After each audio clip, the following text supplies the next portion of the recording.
that was fine if you can afford to pay for them to be there for hours and hours and hours. And so then I found, well, I'll just photograph them and then work from the photographs. So that's what I did. You pay a lot less. Yeah, just have her come up, photograph them, you're on your way. And then sometimes, I forgot what I was going to say.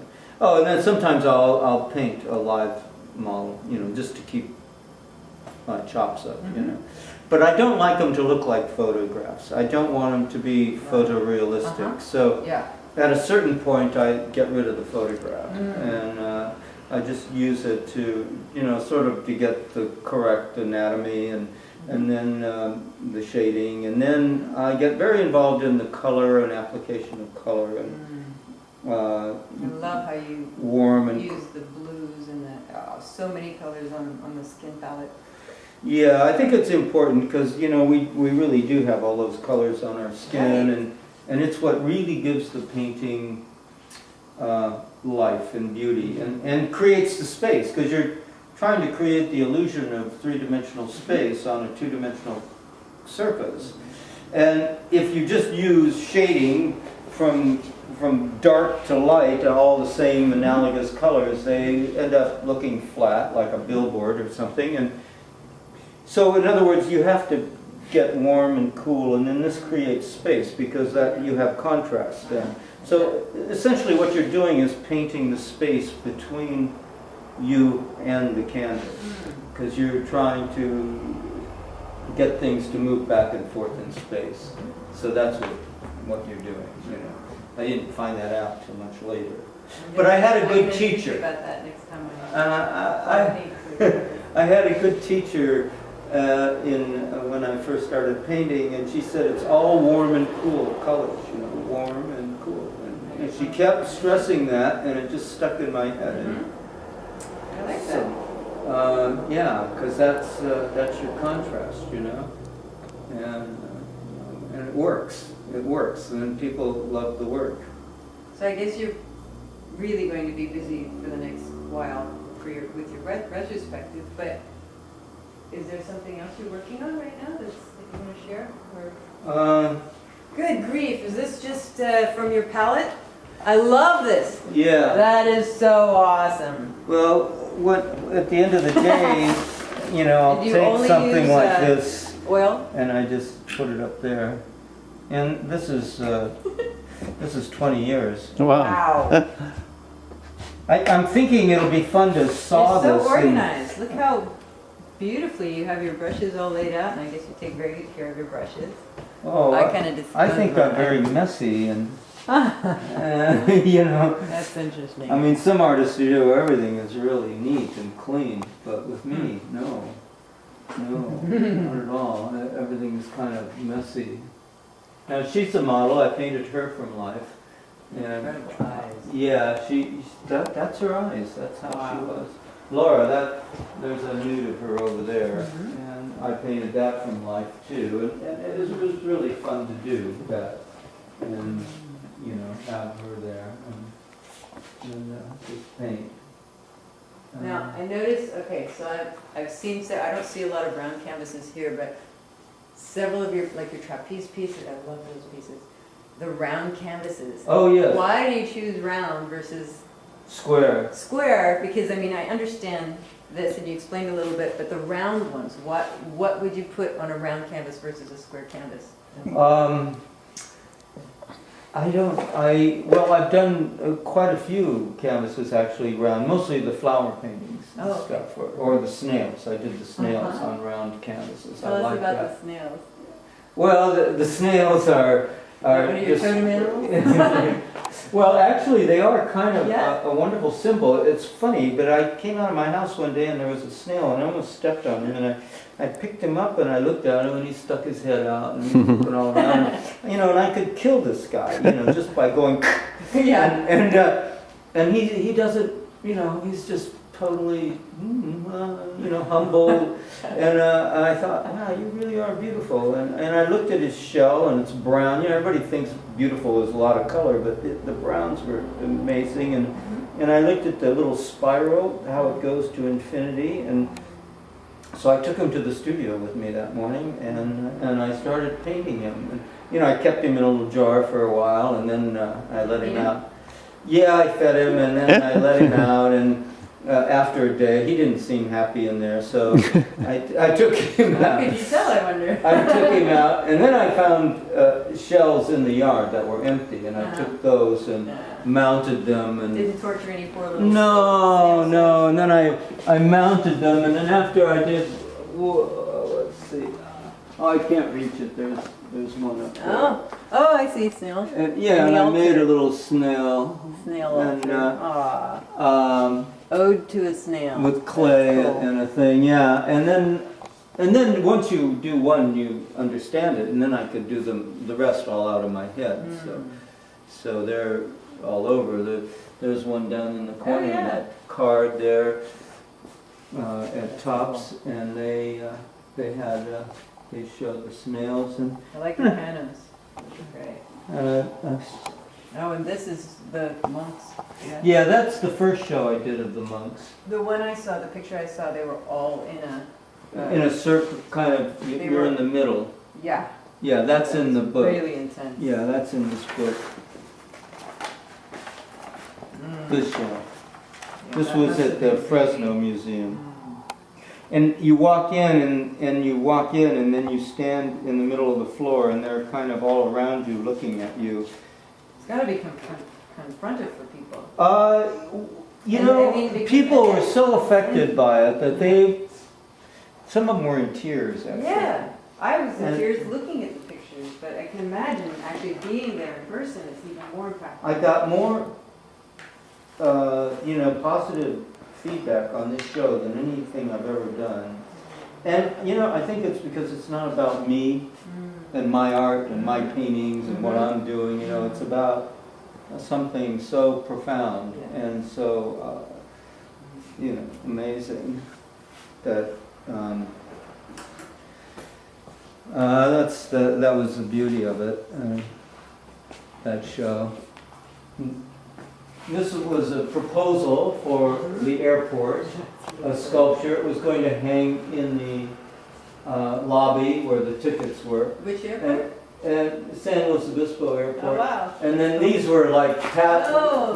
there's motors in here, Functional. but the batteries are dead right now, and then this would turn. Oh, wow. And it was supposed to be my idea of flight, The wings are actually like like dragonfly wings. yes, they're like insect wings, and then it's like a spaceship, and then it's got the wood, and it's like the Wright brothers machine, and Lilienthal and all the old aviation pioneers. Uh-huh. So when the thing's moving, it It bounces around.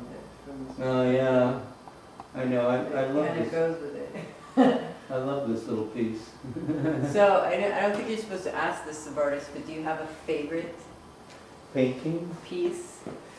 Is that just an impossible question? It's kind of impossible, really, because they're all part of me, and and they just represent different times in my life and different concerns I've had. Have so. you always been an artist, or were you a late Yeah. bloomer, or did you No, start drawing as a kid and just start selling art? And Well, when I was a kid, I drew all the time and made things and stuff, but I went to a Catholic school and there was no art classes, and I got in trouble because I'd be drawing in school all the time, and then Purgatory. I left left school when I was 16 and went to work in a horrible shop, a chrome plating shop, toxic chemicals, and I did that for about 3 or 4 months, and then I joined the Navy. And when I was in the Navy, that's when I was in Airedale. I was down in Cuba and on the air base there in Guantanamo, and I started painting there because I'd work one day and have 2 days off, and I could work, and I started doing. I know the difference, by the way. What? Between Navy and Marine. But Oh yeah. Oh, we had jarheads on the base, and then we Then I was on board ship, but that was the time when I really decided to become to be an artist. Uh-huh. And I really didn't care. I read about the lives of the artists, and I didn't care if I starved or whatever. I mean, that was part of it. And maybe it was my Catholic upbringing about sacrificing and stuff. But I was very serious about it. But I only went to school for art very small, because I knew that if I wanted to do original work, I had to be more self-taught than being taught in the university system, or get a formal degree. So I stayed away from that. I did study art history. I went to all the museums. I studied work firsthand. Where did you go to school? I went to San Bernardino Valley College, which was one of those colleges they put up after World War II for people on the GI Bill to get an education, a 2-year school, junior college, and then that was it. After that, I had this wonderful teacher who taught me the basics. All you need to know is the fundamentals, warm and cool and composition, dynamic. That's all you need to know, nothing else. But they drive these guys too much, to get a master's degree in painting. What a stupid idea is that, So, it's like, how much theory and crap do you want to know? And it's pretty, and it looks like it, because then they teach it's a terrible system. They go through the system, and then they become teachers, and they teach the system to the next group that comes through. And the only ones who really are strong enough should break out of it. Break out of it. Did you ever teach, or would you consider teaching? Yeah, I teach a beginning drawing class. Yeah. Okay. Yeah, which is fine, because I get these people who are not artists in the class, and I turn them on to art. Okay. I talk to them about the revelations that occur when. And if you see someone with real talent, how do you draw that out, or do you just say, okay? No, I tell them you got it. If you want to do it, you can do anything you want in art. You want to be a teacher, stay in the system. If you want to be an artist, get out in the world and see things and do stuff. So I sort of send that message along. But I know artists who have master's degrees, and they're very fine artists too. So it's not totally, it's not. All for you don't become totally bereft of your creativity, So, but I was scared of it. And I didn't want to, and I looked in at the studio classes and, at the university, and I saw what they were doing, and I thought, I was either intimidated or afraid, I don't know, but I just said, no way, You compare yourself too much. Yeah. Do you have a favorite artist, or? I have lots of favorite artists, and it changes all the time. You mentioned Hieronymus Bosch. Hieronymus Bosch, Francesco Goya, in this century, Lucian Freud, Balthus, the French painter. Every painter, every master is my mentor. So it just seems to be who I'm engaged with at the time. John Singer Sargent, I love him. So they're all so beautiful. Many. Yeah. But is there something you would like to do that you haven't done yet? Something you're just eager to tap into? Yeah, I'd like to do whatever comes next. I love that. Thank you, David. Oh, I could interview you all day. I would love to meet this curator and see how you process that whole Gordon. Well, I don't know. We talk and everything. He's definitely a scholar, and he really is an art history expert on art history, and he sees all of the little remnants of art history in my work, as it progresses and stuff, and he has great insight, and and he really likes my work, and he's a great writer. He knows how to write about art, so I'm very fortunate to have him. His name's Gordon Fugly, and he very fortunate to get him on my side. So he's the curator of... He's the curator at the San Luis Obispo Art Center. Yeah, and Yeah, there's another curator involved in it too, so there's going to be two Uh-huh. curators working on the show. The other curator is more of an artist, doesn't have, and in fact he is an artist, Uh-huh. but he doesn't have the art history background that Gordon has, or the writing Mhm. skills that Gordon They has. bring a little something different. Mhm. Yeah, but they're both on my side, which I'm very honored and humbled by. And you have wheels on all of your furniture